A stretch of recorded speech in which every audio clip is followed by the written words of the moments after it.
India news के मंच पर हमारे साथ मोदी सरकार के मंत्री और मंत्री इसलिए खास हैं कि इनके पास करीब 6 मंत्रालय है।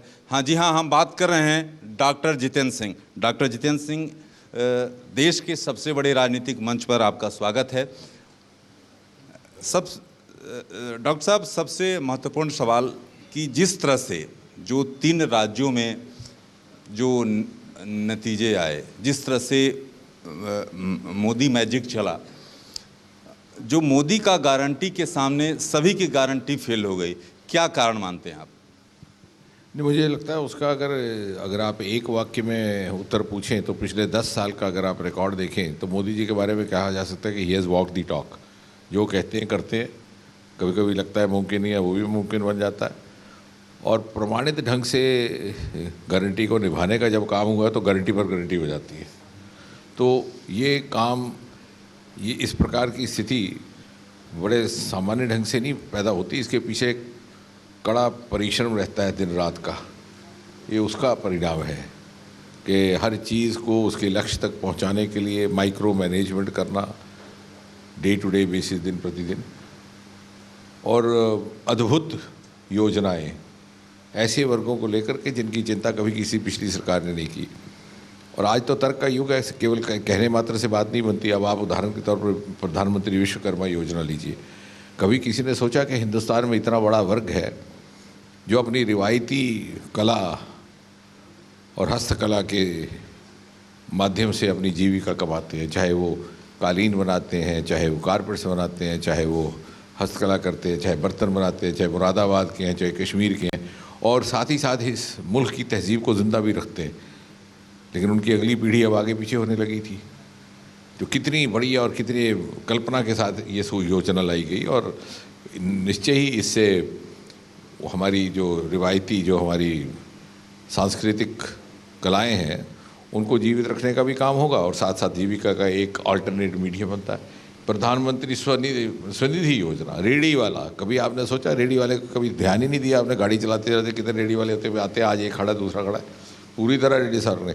उस वर्ग को सम्मान देना, उसको मान्यता देनी, और उसके लिए एक अलग तरह से एक्सक्लूसिव योजनाएं बनानी, तो लोगों को ऐसा लगा कि समाज के वो वर्ग जन की कभी चिंता नहीं की थी, आखिरी कतार में खड़ा आखिरी व्यक्ति, उस तक पहुंचने का। आज भी जो ये भारत विकसित संकल्प यात्रा चल रही है, मैं उस दिन भी कह रहा था कि पहली बार शायद इस प्रकार का प्रयोग हुआ है। आमतौर से सरकार के से काम लेने के लिए आम नागरिक को चक्कर लगाने पड़ते थे दफ्तरों के। एक दिन लगाया, दूसरे दिन लगाया, तीसरे दिन लगाया, चौथे दिन थक करके बैठ गए, गिव्स अप। आज सरकार उसके द्वार पहुंच रही है। सरकार जा कर के पूछ रही है कि प्रधानमंत्री आवास योजना के तहत आपका मकान बना कि नहीं बना? नहीं बना तो निकालो दस्तावेज, तो बनना चाहिए क्योंकि आपका सूची में नाम है, आप उसके हकदार हो।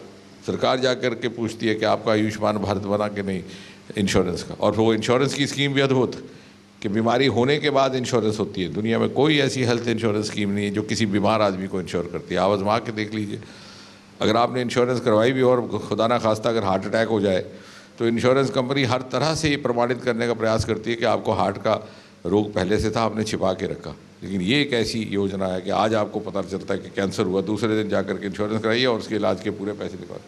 तो ये एक बड़े कल्पना के साथ एक नई शुरुआत की है। मैं तो ये कहूँगा कि democratisation of the delivery system हुआ है, बिना सोचे हुए क्या आज़ाद है क्या धर्म है, जिसको जिसकी आवश्यकता है उस तक पहुँचने का। और ये जो प्रदेशों का आप बात करें तो जैसे मैं राजस्थान के चुनाव के दौरान भी कह रहा था, लोगों को धीरे धीरे ये समझ में आने लगा कि जिसको मोदी जी डबल इंजन कहते हैं उसका अर्थ क्या है, उसका लाभ क्या है। निश्चय ही जहाँ जहाँ अनुकूल सरकारें बनी थी, उसी संगठन की, उसी दल की जिसका राज केंद्र में है, तो ये योजनाएं पूरी तरह धरती पर उतरने में कामयाब रहीं। जहाँ उस प्रकार का सहयोग नहीं था, अनुकूलता नहीं थी, तो लोगों को उस तरह का लाभ नहीं पहुँचा। और हर नागरिक, हर परिवार चाहता है कि मेरा लाभ हो। अगर देश के दूसरे राज्यों में किसी को कोई लाभ प्राप्त हो रहा है, फ़ायदा, तो मुझ तक क्यों ना पहुँचे। तो Dr. Singh, my question is related to what you said. You know, the Sankalp Yatra that the Prime Minister had inaugurated, and it is going to the remotest parts of the country to talk about the beneficiaries if they have not received these benefits. You talk about Swanidhi Yojana, you talk about Ayushman Yojana, Jan Dhan Yojana, several of these schemes. Is this also in anticipation of the Lok Sabha elections that take place? The last time around in 2019, there were 300 plus seats that had been won by the BJP. Now, there seems to be this increased confidence within the BJP that the party is going to cross the 400 plus mark. Yeah, to take the second part of your question first, of course it will cross 400 plus. So there's no second thought about it. Now coming back to the first, see, opposition will always try to project it in that manner in order to, to reduce its significance that's happening on the eve of election or it's related to election. But just recall, right soon after Prime Minister Modi took over on the 26th of May 2014, right from day one, he's been rolling out one after the other scheme, even when the elections were 5 years away. Like, for example, I'll give you a very small example, which is not often quoted.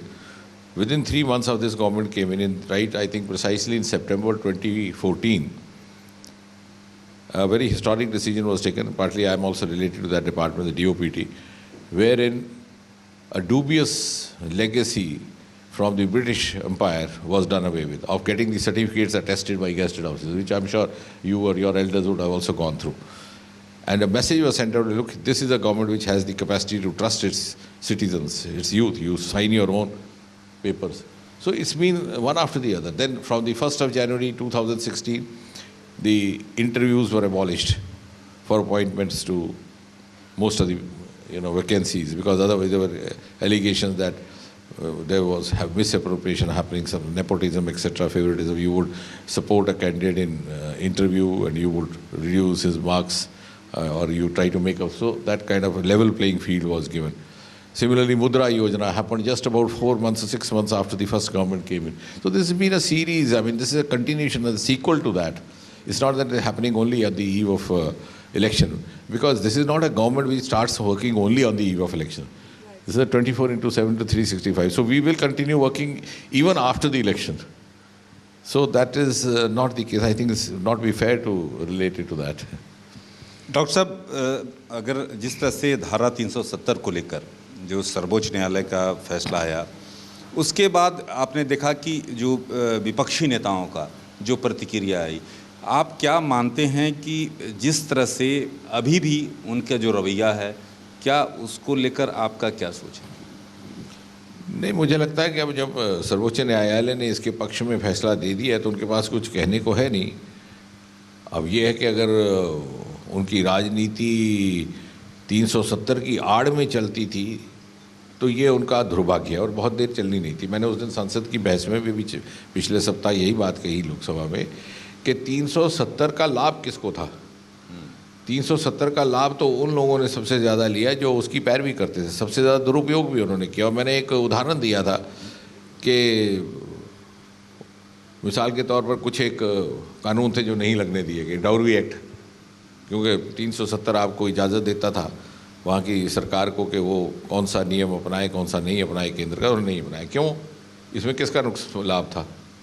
लेकिन किसी वर्ग विशेष को रिझाने के लिए, तुष्टीकरण के लिए child marriage act नहीं लगाया गया। अब ये ऐसे कानून है, दुनिया के किसी देश में कोई भी सरकार हो, कोई भी पार्टी हो, कोई भी विचारधारा हो, उसका विरोध करने का कोई तर्क नहीं बनता। एक और मैंने उदाहरण संसद में भी दिया था जो बहुत सारे लोगों के ध्यान में नहीं था।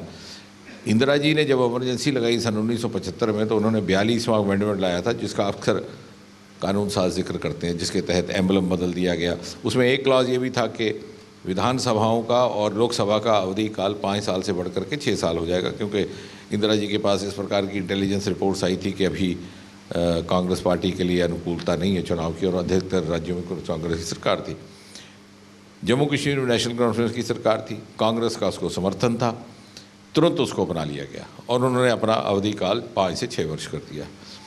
3 वर्ष के बाद मोरारजी देसाई की सरकार बनती है जनता पार्टी की, वो सारे अमेंडमेंट्स रिव्यू किए गए, ये पाया गया कि ये इस प्रकार का कानून लोकतांत्रिक जो हमारा संविधान का मूल है उसके अनुकूल नहीं है और इसको वापस रिवर्स किया जाए। फिर शायद 45-46 अमेंडमेंट आया, पुनः 6 वर्ष के अवधि काल को 5 साल कर दिया गया, लोकसभा में भी सभी विधानसभा। लेकिन उस समय इन्होंने 370 की आड़ ले ली कि साहब हमने अब 370 हमारे हित में नहीं। आप बताइए किसके हित में था? ये किसी सत्ताधारी पार्टी के परिवार के हित में। और 5-6 अगस्त जब तक ये 370 हटाया नहीं गया, जम्मू कश्मीर विधानसभा का कार्यकाल 6 वर्ष रहा, यानी इमरजेंसी गुजर जाने के 30-40 वर्ष के बाद भी। तो ये तो दुरुपयोग हो रहा था, आम मानस को इसका कोई लाभ नहीं था। उसके लिए तो एक बंदिशें खड़ी कर दी गई, बैरियर खड़ा कर दिया। जब कश्मीर, और किसी भी मज़हब से उसका ताल्लुक़ क्यों ना, हिंदू हो कि मुसलमान हो, जब वो जम्मू कश्मीर से बाहर आता तो उसको दूसरे लोग भी शक की निगाह से दिखते थे और वो भी समझता है कि शायद मैं अलग हूँ। तो फीलिंग ऑफ बिलोंगिंग भी इसी से आई है। जो मानसिक स्तर पर जो बैरियर्स थे, मेंटल बैरियर्स, वो भी जाते रहे। डॉक्टर साहब, जिस तरह से नोटों की गड्डी आपने देखी टेलीविज़न पर, जो कांग्रेस के सांसद के घर से जिस तरह से आपने देखा, क्या 2024 में भ्रष्टाचार बड़ा मुद्दा बनने जा रहा है? निश्चय, जब तक कांग्रेस पार्टी जिंदा है भ्रष्टाचार का मुद्दा भी जिंदा रहेगा। 2014 में भी कोयला घोटाला था, हेलीकॉप्टर का था, जहाज़ का था, राफेल का था। तो ये नए नए मुद्दे भ्रष्टाचार के देते रहेंगे हमको। अब ये उनके स्वभाव और उनकी कल्चर में आ गया है, क्योंकि उस प्रकार की जवाबदेही नहीं है। एक हमारी भारतीय जनता पार्टी एक संगठनात्मक पार्टी है, इसका एक काडर है, एक स्ट्रक्चर है। हर कार्यकर्ता की जवाबदेही भी रहती है और उसका मूल्यांकन भी किया जाता है कामकाज का, उसके आचार विचार का भी। Singh, I would like to take you back to abrogation of 370 and the Supreme Court verdict that has just recently been brought out, particularly with regards to the Supreme Court now observing that there needs to be full statehood that needs to be reinstated in Jammu and Kashmir at the soonest possible, and the elections that should be done by September 2024. Opposition has also raked up this issue, saying why is it that Jammu and Kashmir has still not been reinstated as a complete state? No, I think with due regard and respect to the Supreme Court, there's never been a denial of going back to the statehood. In fact, none less than the Home Minister, Mr. Amit Shah, has more than once stated on the floor of the House in Parliament that at the appropriate time, the statehood would be restored. And therefore, I think it's already in the pipeline. Also talking about your ministry, we talk about space and technology, and you just recently made a comment that India has the potential to reach the private startup sector to $100 billion by 2040. How is that goal going to be achieved? What are the action plans that the government has taken, and particularly your ministry, in reaching that goal? I think there also, without being modest, the credit goes to Prime Minister Modi, because for 70 long years the Department of Space had worked behind a veil of secrecy. I know why. The outsiders were not allowed in. Just a team of 10 people would sit in the station and then keep working, and nobody knew what was happening, even the launching. So about 4 years back, when this was put up before the Prime Minister, I am glad and grateful to him that the space sector was unlocked, as the media put it. And that is evident from the fact that when Chandrayaan was launched, we had about 10,000 spectators on the spot and about 1,000 media persons. So somebody tweeted, from one of the critics tweeted, what is new about it? Why so much of hype? So one of the media persons told me, this is a tweet, a critical tweet, what do you have to say? So I asked him, when did you come here last? He said, I've come here for the first time. I said, this is new. So everybody realized that there was a stake with the mission. The manner in which people got glued to the television screen, I think happens only when an India-Pakistan match happens. So everybody thought it's my. So unless there is a ownership, there is stake involvement, the growth will not happen. And the result is that within 4 years, we had just one startup around 2020. Today we have almost 189 private startups. And the first ones, like Skyroutes, have already turned into entrepreneurs, into thousands of crores. This is because the sector has been opened up to the private participants, to the industry. There's a huge investment, even in this financial year, beginning from April to December, which is just about 8-9 months. We have had an investment of more than 1,000 crore from the private sector.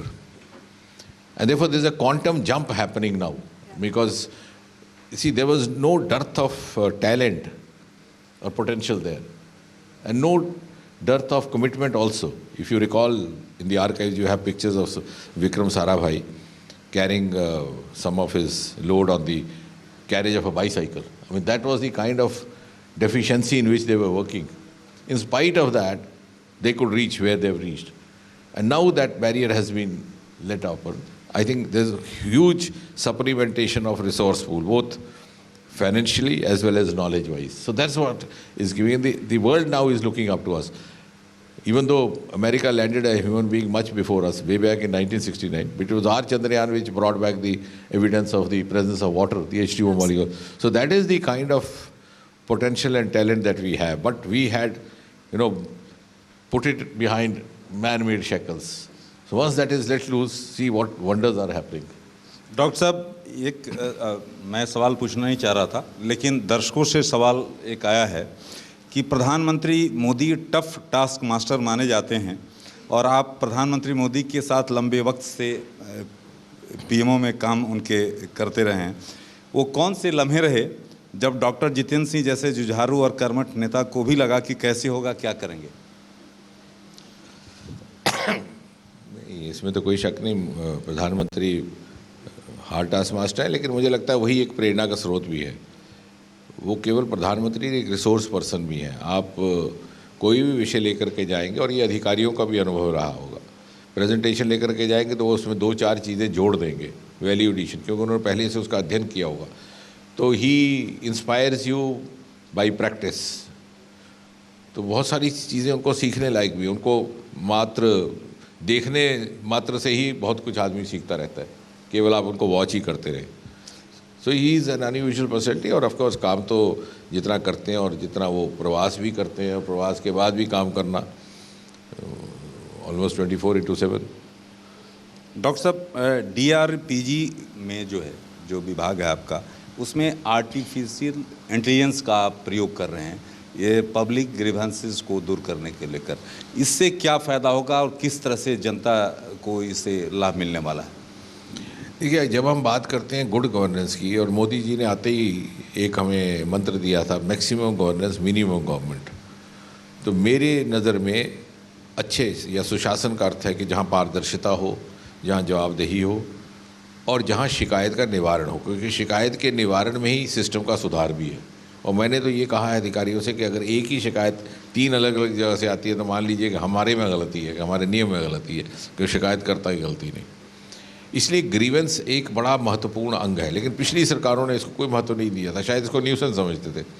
2014 में जब ये सरकार आई तो आलम ये था कि साल भर में, पूरे साल में केंद्र में केवल 2 लाख शिकायतें आती थी पूरे देश में से, इतना बड़ा देश, क्योंकि उनका ना निवारण होता था कुछ ना।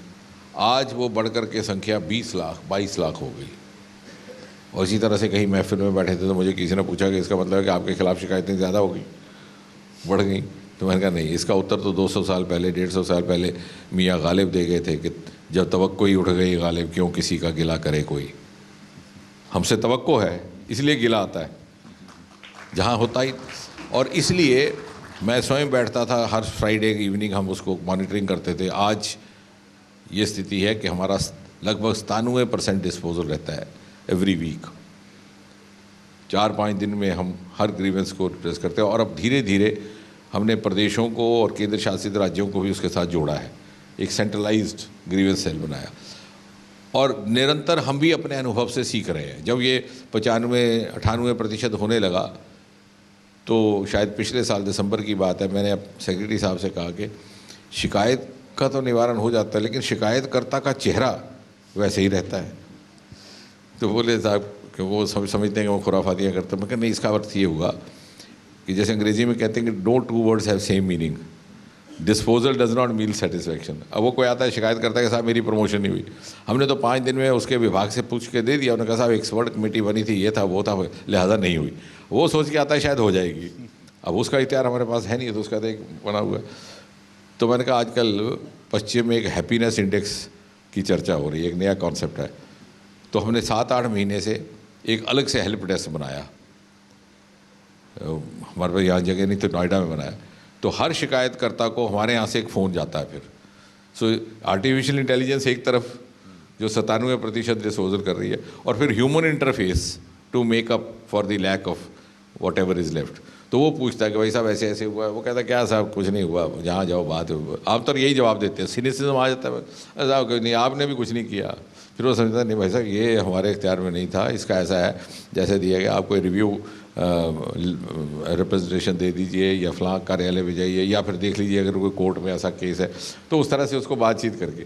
तो कहने का अर्थ ये कि निरंतर इसमें भी बड़ी कठोर परिश्रम, बड़ी क्रिएटिविटी और इनोवेशन के साथ काम किया गया और एक अच्छा एक समन्वय बनाया गया आर्टिफिशियल इंटेलिजेंस का भी और ह्यूमन इंटेलिजेंस का भी। Obviously, elections are on the anvil. 2024, Telangana has been won by the Congress. There were a number of comments that came in from southern leaders, including Karti Chidambaram from Congress, talking about the north-south divide. There has been a complete outreach that has also been made by Prime Minister Narendra Modi, a number of visits, number of projects. We talk about temple visits, we talk about Tamil philosophers who have been part of Prime Minister's speeches as well, the context that has been used over there. How is BJP looking to counter this South narrative that is being built by southern states, regional parties? No, I think this won't carry much weight simply for the reason that this is not based on conviction. This is only a subjective way of projecting, things. Otherwise, I think for once in 75 years, we have a Prime Minister who has the capacity, and he has proved that, to bind north, south, east, west, northeast. And even in Telangana, if you see, he was attracting the similar kind of crowds and same numbers as he was doing in possibly Madhya Pradesh, Chhattisgarh or Rajasthan. And we have been witness to that. Even in states like remote northeast states like Mizoram and Meghalaya. I remember way back in 2015 we invited him to Meghalaya when I was looking after northeast. And we also asked for a public rally, which we got. Then we got worried. The government was different, people's thought process was different. We were new to the government. And there were all kinds of misgivings spread about this party. So we thought, how would we arrange people? How would we be able to attract crowds from other places and everything? But the day Prime Minister Modi arrived, this was just 1 year after he'd taken over, we had small little girls from these Christian schools lined up in a queue, holding hands with each other, putting on Modi ji's mask and welcoming him. So there's so much of spontaneity, and I think this is a great blessing that he has bound the entire country in a single cord. It's not easy for a heterogeneous country like India. If you look back in the past, there have been prime ministers who were very popular in the central India. And that's why it got to be known that the road to Delhi is through Lucknow. There were certain prime ministers who were having some base in south, none in north. They were actually, sometimes, I don't want to name, there were certain prime ministers who came to be known for the first time in North India after becoming prime minister. But that's not the case with Modi. That's because his reputation preceded him. The Modi model was already in place before Prime Minister Modi came in. So he has that kind of, and I think it's an asset for all of us.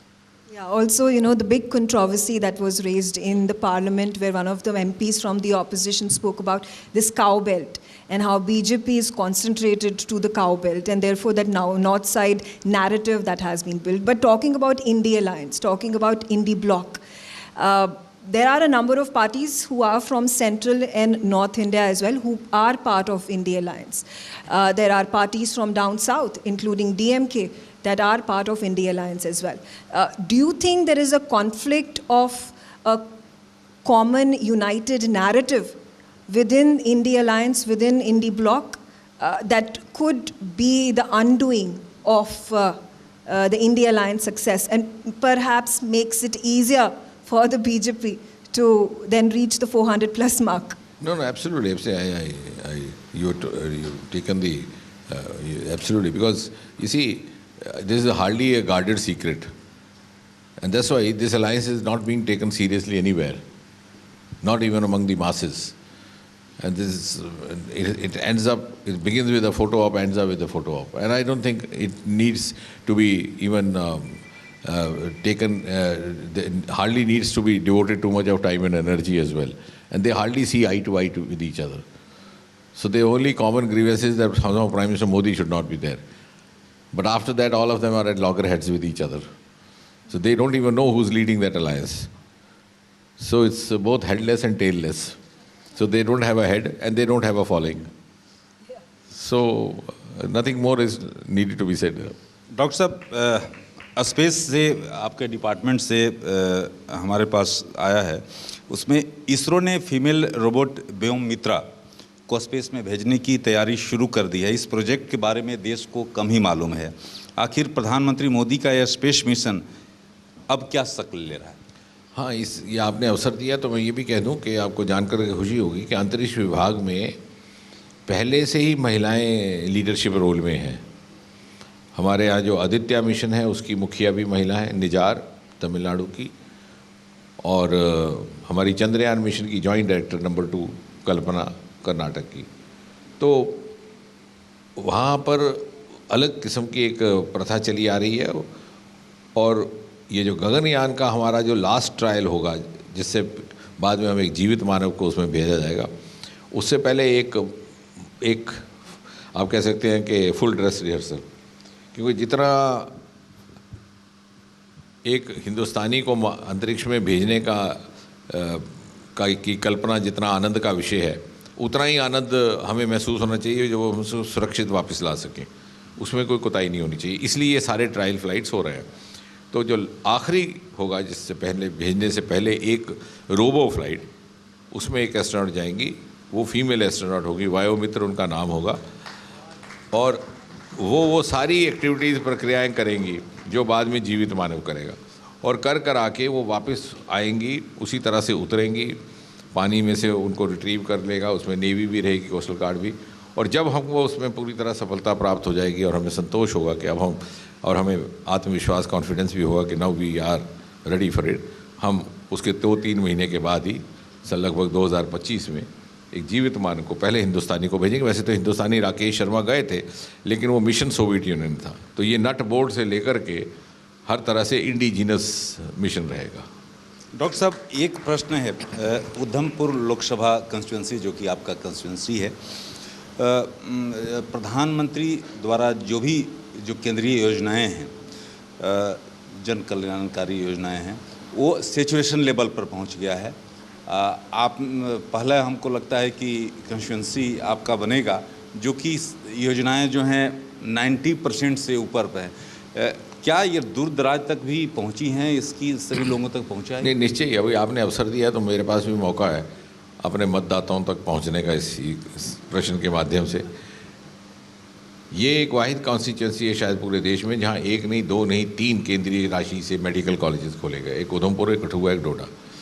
इसके अतिरिक्त जो प्रधानमंत्री जी ने G20 में भी जिक्र किया था, G20 के बाद जो अधिवेशन हुआ, कि दुनिया का सबसे ऊंचा रेल का पुल, वो भी इसी कॉन्स्टिट्यूंसी में, रियासी ज़िला में। एशिया का सबसे लंबा टनल, रोड का टनल, जो पहली बार मेरे निवेदन पर, जिसका नाम श्यामा प्रसाद मुखर्जी के नाम पर रखा गया, कि मैं उसी सड़क से होकर के श्यामा प्रसाद मुखर्जी को गिरफ्तारी करके माधोपुर, लखनपुर से लेकर के उनको श्रीनगर ले गए थे। वो 9 किलोमीटर लंबा, वो सबसे लंबा टनल वही है। इसी प्रकार जो पर्पल रेवोल्यूशन जिसका अक्सर जिक्र किया जाता है, लेवेंडर, जिसमें 3000 अब हमारे एग्री टेक स्टार्टअप्स हैं, उसका प्रारंभ भी इसी कॉन्स्टिट्यूंसी के भद्रवाह जैसे छोटे कस्बे से हुआ, जिसका मोदी जी ने मन की बात में जिक्र भी किया था। तो एक नई क्रांति, बैंगनी क्रांति जिसे कहा जाता है। और जहाँ तक सैचुरेशन का ताल्लुक है, पिछले 3-4 वर्षों से या तो देश भर के जितने भी ज़िले हैं 750, उसमें से उधमपुर का ज़िला जो हमारा नोडल डिस्ट्रिक्ट है, वो अव्वल नंबर पर रहा है PMGSY रोड में, अगर अव्वल नहीं तो पहले 3 में। सैचुरेशन पॉइंट्स में आप पूछ रहे हैं तो हमारी जितनी किसानों की योजना है वो हमने 100% अचीव कर ली। चाहे वो सॉयल हेल्थ कार्ड है, चाहे वो किसान क्रेडिट कार्ड है, चाहे वो प्रधानमंत्री किसान निधि है, चाहे वो जनमान निधि है जो 6000 वाला। आयुष्मान भारत में हमारे यहाँ 98% तक लागू हो चुका है। तो लगभग सारी सैचुरेशन योजनाएं और जो विकास कार्य हैं, अब नॉर्थ इंडिया का पहला बायोटेक इंडस्ट्रियल पार्क, वो भी हमारी ही कॉन्स्टिट्यूंसी में निर्माणित किया गया आज से 3 साल पहले। पूरे देश में केवल 11 इस तरह के हैं। इसरो जिसकी अभी आप बात करें, उसका टीचिंग सेंटर पहला नॉर्थ इंडिया का सेंट्रल यूनिवर्सिटी भी जम्मू में रखा गया। एक नॉर्थ ईस्ट में गया, अगरतला, एक वहाँ।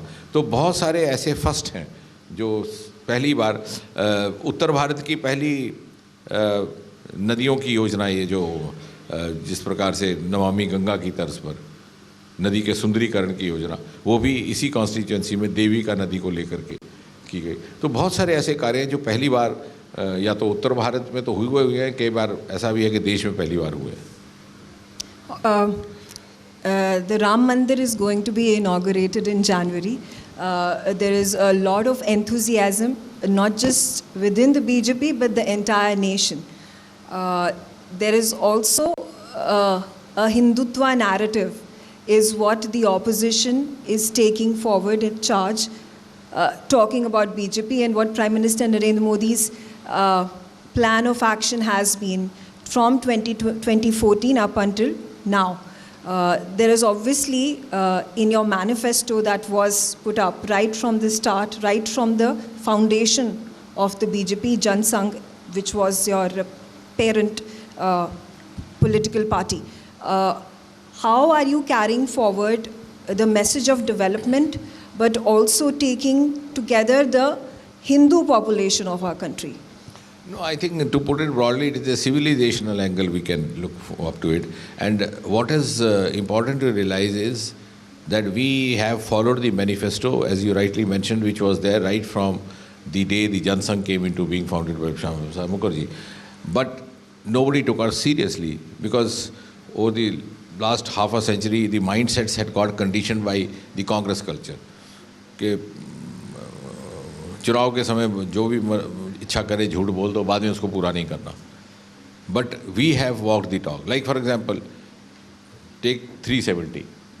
जब भी हमारा मैनिफेस्टो रिलीज़ होने लगता, उससे पहले कांग्रेस में ये मजाक शुरू हो जाता, साहब क्या मैनिफेस्टो तो हमें पता, पत्रकार भी कहते हैं पता है ये 370 लिखेंगे और क्या लिखना है, और जब आएंगे तब नहीं करेंगे. What is been done now? And the other day I said in the house, I said, why is Congress opposing? They should be grateful. It was their unfinished task. Nehru ji had admitted that it's going to be temporary, and the constitution also recorded it like that. But they continued for a vested interest, but we actually accomplished what was not accomplished. इसी तरह से राम का भी जब मंदिर की बात आती थी तो कोई भी हमारा अधिवेशन होता, राष्ट्रीय कार्यकारिणी की होती, तो बोले हमें मालूम है इनका क्या प्रस्ताव है, मंदिर ज़रूर बनाएंगे, और साथ में वो जोड़ देते थे कांग्रेस में तिथि नहीं बताएंगे. अब जब बन गई और शिलान्यास का किवाड़ खोले, राजीव गांधी खुद गए. तो कहने का तात्पर्य है कि जो काम इनसे नहीं हो पाए, लेकिन जो भारत की तहजीब और संस्कृति के तौर पर हमारा एक दायित्व था, सरकार कोई भी हो, दल कोई भी हो, उसको निभाने का काम किया गया है. अब चूँकि इनसे नहीं हो पाता और हताशा में और कुछ कहने को नहीं है तो उसको कोई भी रंग दे दे. अब मंदिर भी हमारे यहाँ तो एक स्वाभाविक ढंग से एक परंपरा के तहत ये संगठन काम करता है, एक अनुशासन भी है. लेकिन ये क्या करते हैं कि जब चुनाव आता है तो फिर मंदिरों के चक्कर लगाने लगते हैं. It's not so with us. अगर कोई पूजा करता है तो करता है, वो घर में करता है, उसकी वो ये नहीं है कि वो और शुरू से ही उसका संस्कार वैसा है. जब हम 2015 के चुनाव में मुझे सूरत में मैं था, मेरा जिम्मेवारी दी थी पार्टी ने, तो राहुल आए 3 दिन के लिए, 3 दिन में 5 मंदिरों में आए. और हमारे लोग कहने लगे अब हम क्या कह रहे हैं. मैं कहा बिल्कुल नहीं करना, लोग देख रहे हैं, सब समझ रहे हैं. तो ऐसा नहीं है. So we are 24/7/365. हमारा विचार, हमारा कार्य शैली, हमारी कार्य संस्कृति एक ही रहती है. डॉक्टर साहब, ITV नेटवर्क के सबसे बड़े राजनीतिक मंच में आए, कीमती समय दिया, इसके लिए बहुत बहुत शुक्रिया, बहुत बहुत धन्यवाद. For more such videos, subscribe to the NewsX YouTube channel, hit the bell icon.